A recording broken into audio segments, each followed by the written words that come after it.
Un, dos, tres y...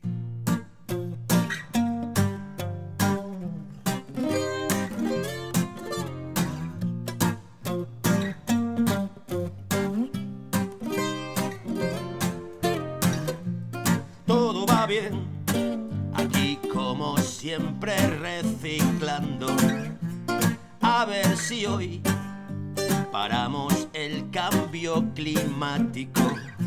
Y agarro un yogur, pero tiene un papel pegado. Y no sé qué hacer, lo arranco o lo dejo enganchado. Que a veces cuesta saber dónde va cada cosita.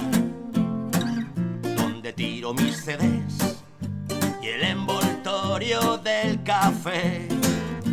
Parece papel, pero llevo un rato aquí estirando y no sé qué es, en qué bidón hay que tirarlo. Y compro un melón y ya estoy contaminando, porque un avión lo trajo desde Maracaibo. Vaya por Dios, hoy no he reciclado como debía, pues me olvidé de separar el sueño de la utopía. Si paráramos el mundo y empezáramos de nuevo, vete tú a saber.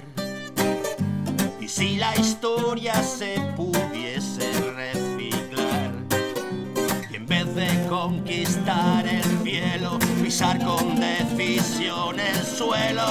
Y todo va bien, aquí como siempre reciclando.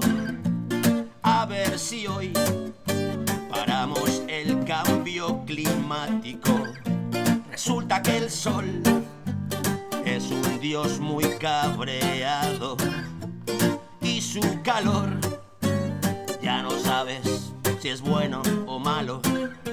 Y la solución es poner aire acondicionado y contemplar cómo la tierra nos va descolocando. Que es ciencia ficción, ya te lo diré cantando. Y así aparentar ser ecologista un rato. Bye.